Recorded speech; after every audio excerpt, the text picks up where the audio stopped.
Miss Monroe, it's time! Welcome to MsMojo, and today we'll be looking at how Marilyn Monroe has been portrayed throughout the years. Doll, do you have a picture coming up? Why, I don't know. You'll have to ask Mr. Skouras here. For this video, we'll be looking at those who've played this screen legend across film, television, and other popular media, exploring the common themes and differences with every depiction. What's your favorite portrayal of Marilyn Monroe? Let us know in the comments.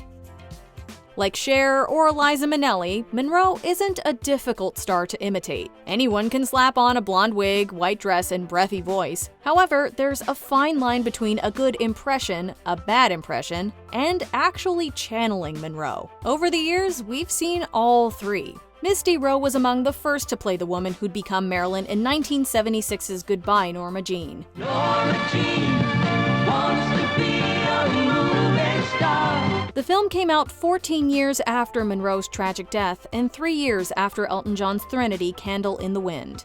Goodbye, Norma Jean, though I never knew it all. Although the movie's title borrows the opening lyric of John's tribute, the main theme is J.C. Cunningham's Norma Jean Wants to be a Movie Star. Tonally, the film feels closer to that corny tune than the emotional powerhouse of Candle in the Wind. Could make this a warning.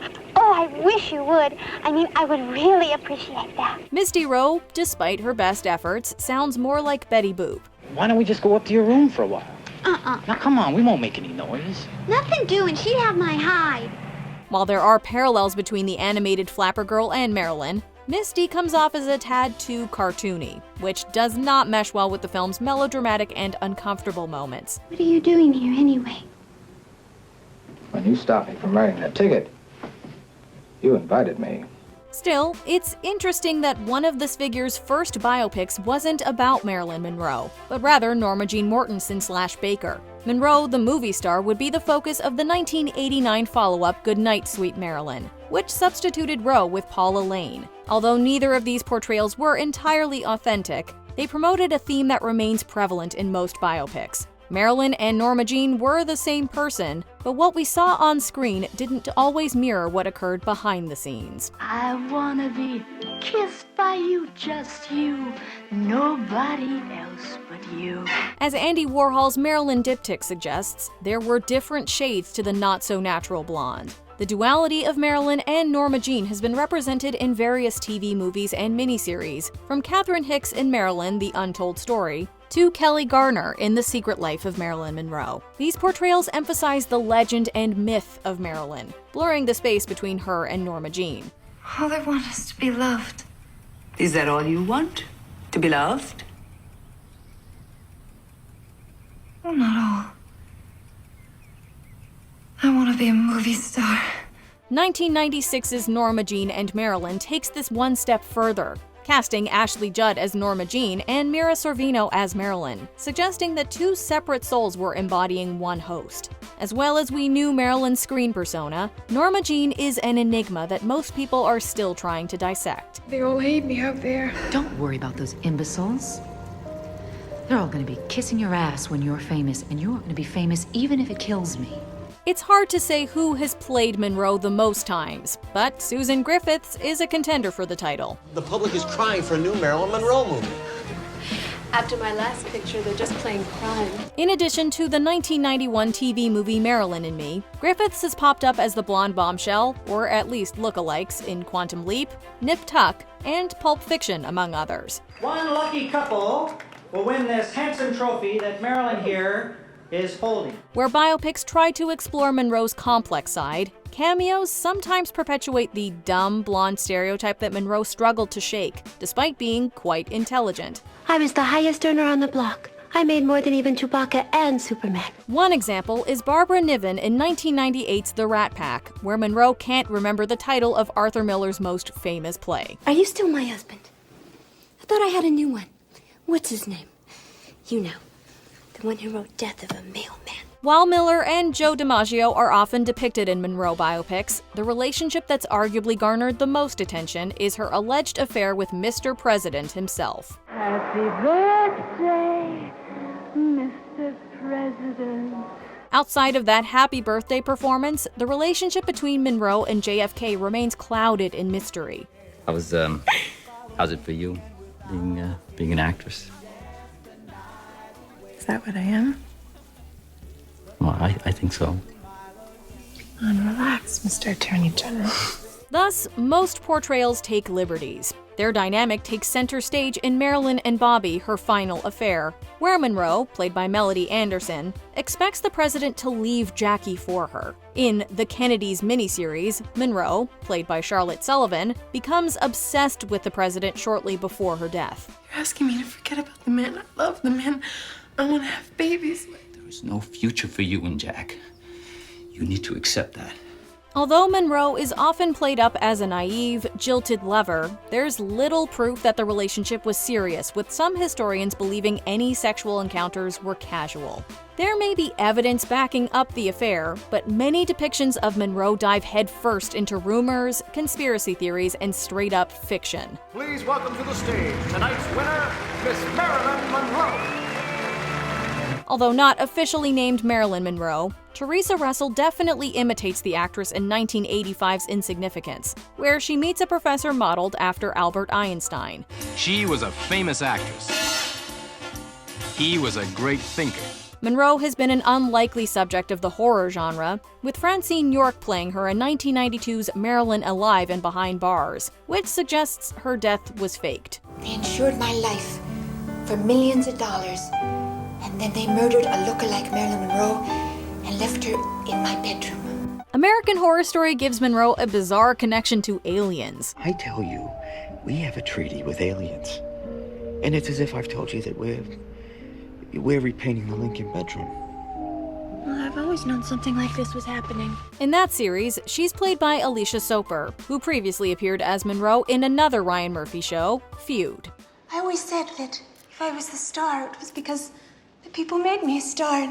Beyond portrayals, numerous artists have paid homage to Monroe's fashion, style, and performances. A kiss on the hand may be quite continental, but diamonds are a girl's best friend. One of the most popular is Diamonds Are a Girl's Best Friend from Gentlemen Prefer Blondes, which Madonna, Blake Lively, Ariana Grande, Rachel Bloom, the Glee cast, Harley Quinn, and Miss Piggy have all borrowed from.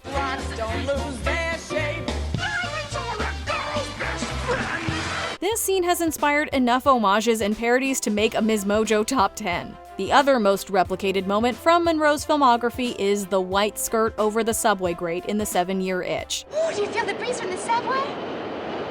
Isn't it delicious? This scene even inspired a 2016 Snickers commercial with Willem Dafoe. After taking a bite, the disgruntled Dafoe transforms into Monroe, who's brought back with a mix of visual effects and a double. Miss Monroe, eat a Snickers. Why? You get a little cranky when you're hungry. Better?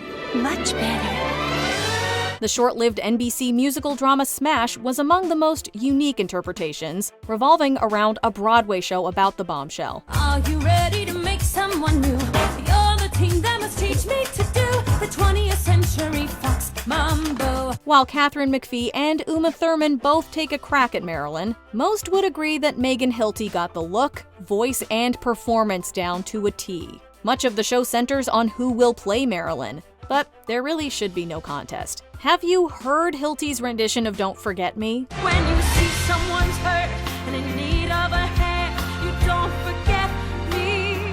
Her character Ivy Lynn also shares a fair deal in common with Monroe, both having substance use disorder, insecurity, and unresolved issues with their parents.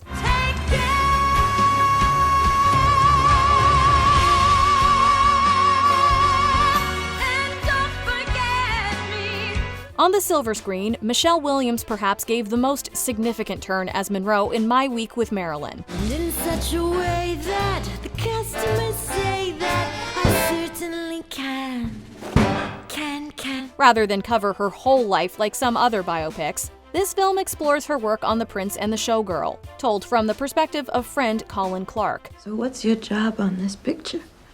I'm the third assistant director, so it's a gopher, really. So go for this, go for that. Williams unearths Monroe's concealed pain as she struggles with a crumbling marriage and a co-star, Laurence Olivier, who doesn't take her seriously. Are you saying you don't want me to act? Marilyn, will you just try to be sexy? Isn't that what you do? At the same time, Williams brings out Monroe's bubbly, impulsive side, showing that she could also be quite fun when the cameras weren't rolling. The Academy always underappreciated Monroe, but Williams scored an Oscar nomination and a Golden Globe for this portrayal. He gives me the dirtiest looks, even when he's smiling. And the crew hates me. No, that's not true. Most recently, Ana de Armas gave possibly the grittiest portrayal of Monroe to date in Netflix's Blonde.